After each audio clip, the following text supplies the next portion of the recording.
watching Kashif Times. Ubaid भाई, जिस तरीके से कचरे का 6 नंबर नाले पे जो कचरा है और बहुत ज्यादा कचरा हो रहा है, यहाँ के स्थानीय लोगों को बहुत ज्यादा परेशानी हो रही है, उसके बारे में बताइए। और आपने मुझे बुलाया, उसके बारे में बताइए। मेरा नाम उबैद अहमद इनामदार है। मैं यहाँ पे उप शाखा प्रमुख का हेड हूँ शिवसेना यूबीटी से। तो ये हमारी शाखा यहाँ पे गेट नंबर 6 पे है, हमारा ऑन रोड पे यानी अब्दुल हमीद रोड के इधर पे। तो यहाँ पे कैसा है कि हमारे शाखा के थोड़े अपोजिट में ही यहाँ पे गेट नंबर 6 पे ही यहाँ पे कचरा बहुत ही ह्यूज क्वांटिटी में आता है, बहुत ही यानी डेली बेसिस पे यानी हमने कंप्लेंट भी डाला है, बहुत सारी चीजें भी हमने बताई है, बीएमसी को भी हमने कंप्लेंट डाला है, डेली बेसिस पे कंप्लेंट डालते हैं, लेकिन उसका कुछ फायदा नहीं हुआ है हमारे को अभी तक। सरकार की तरफ से भी यानी कैसा है कि जो डब्बे, अगर आप डस्टबिन की कंडीशन देखोगे, वो डस्टबिन की कंडीशन भी यानी कैसा है कि वो उठाने के लिए लेबर लोग को भी बहुत मेहनत करनी पड़ती है और डेली बेसिस पे उन लोगों को भी दिक्कत हो जाती है। तो जो मैंने ये भी कहा था उन लोगों से कि भाई अगर आपको अगर गाड़ी, अगर बड़ा गाड़ी मंगाओ आप लोग एक टाइम पे यानी पूरा कचरा लेके जाओ, तो वो गाड़ी कैसा है कि यहाँ पे एक पहले 5 नंबर का पिकअप करती है, जो बचा रहेगा वो यहाँ का पिकअप करती है, फिर जो रह गया वो कचरा वैसे ही रह जाता है। तो दिक्कत यही हो रही है हमें कि यानी कैसा है कि डेली बेसिस पे मैंने बीएमसी से भी यही मांग किया था कि 2 टाइम पे, दिन में 2 टाइम पे भेजो, एक सुबह एक रात के टाइम पे भेजो, ताकि क्या कैसा है कि क्लीननेस मेंटेन रहे और ज्यादा उन लोग को भी यानी कैसा है कि आपके वर्कर्स को ही यानी उठाने के लिए तकलीफ ना हो। अभी आप लोग अगर देख सकते हो, जैसे कि काशिफ भाई आपको मैंने बताया था, ये सब फोटोज भी आपको दिखाया था, ये देखिए ये कचरा जो इस हिसाब से है ना, ये कचरा बहुत ज्यादा ही है, ये उठा के नहीं लेके जा सकते हम लोग, एक गाड़ी में ये कचरा नहीं बैठता है। मैंने बीएमसी से पहले भी मांग किया था, मैंने बीएमसी को ये भी बताया कि ये डब्बे की कंडीशन है, ये देखिए डब्बे कैसी कंडीशंस में रखे हुए,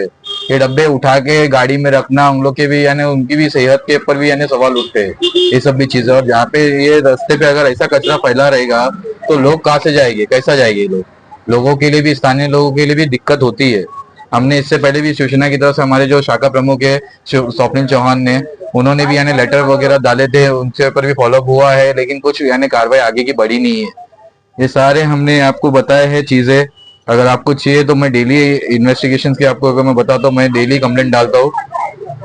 ये जितनी भी हमने कंप्लेंट डाली है यहाँ से, ये पूरा पी नॉट वार्ड बीएमसी को हमने डाला है लोकेशन के साथ में। स्थानीय लोगों की शिकायत भी आपके पास आती है कुछ इस तरीके से, क्योंकि आप यहाँ पर सोशल वर्कर रहे, या स्थानीय लोग को शिकायत करते हैं ये कचरे को लेकर? शिकायतें तो बहुत सारी आती है कचरे को लेके, हमें भी यानी दिक्कत होती है कि लोगों को बोलने के लिए कि भाई आप लोग यहाँ पे इतना कचरा हो रहा है आप लोग के इधर पे, तो हम लोग बोलते हैं कि भाई हमारे पास में यहाँ पे इतने लोकल एरिया में यानी समझो वार्ड 34 में, यहाँ से लेके आप आइडियल स्कूल तक चले जाइए, 7.5 आपका चौधरी मेडिकल तक चले जाइए, वहाँ पे कहीं पे भी डस्टबिन की सुविधा नहीं है।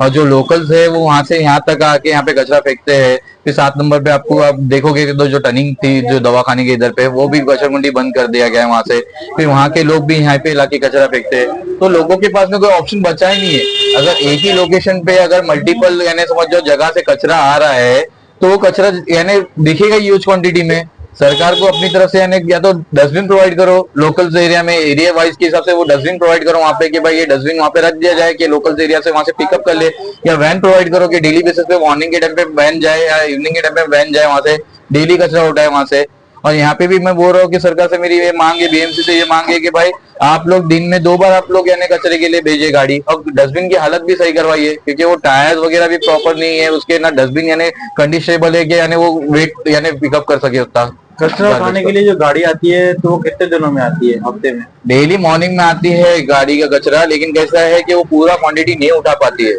एक गाड़ी में मैंने जैसे कि बताया उसने नहीं, कैसा है कि एक गाड़ी भेजते हैं ये लोकेशन के अंदर, वो लोकेशन 5 नंबर का भी कचरा उठाता है, फिर वो यहाँ का भी कचरा उठाता है, तो ये दोनों लोकेशन का कचरा प्रॉपरली नहीं उठा पाते उन लोग, कचरा वैसे ही यानी बाकी का रह जाता है। अब आप आज अगर अधूरा कचरा उठाते हो तो कल उसका 1.5 गुना हो जाता है, अब 1.5 गुना को फिर वो 1 गुना आधा गुना उठा के वो लेके जाता है। यानी हर एक चीज यानी प्रॉपरली यानी पिकअप लोकेशन, पिकअप यानी व्हीकल अरेंज नहीं है। जितने भी मैंने आपको बताया हो, ये जो चीजें बताया हो मैंने सरकार बीएमसी से, मैंने हमारे यानी सोशल वर्कर जितने भी हमारे सबने कंप्लेंट डाले, हमने कितने वीडियोस फॉरवर्ड किए, हमने कितनी सारी चीजें की है, लेकिन कोई रिस्पांस नहीं मिला है हमें। तो आपके जरिए से काशिफ भाई मैं आपसे दरखास्त करता हूँ कि ये वीडियो आप सरकार तक पहुंचाइए, ताकि ये लोकेशन का एटलीस्ट यानी ये हो जाए और स्थानीय लोगों के लिए भी यानी कुछ सुविधा हो जाए कचरे के लिए।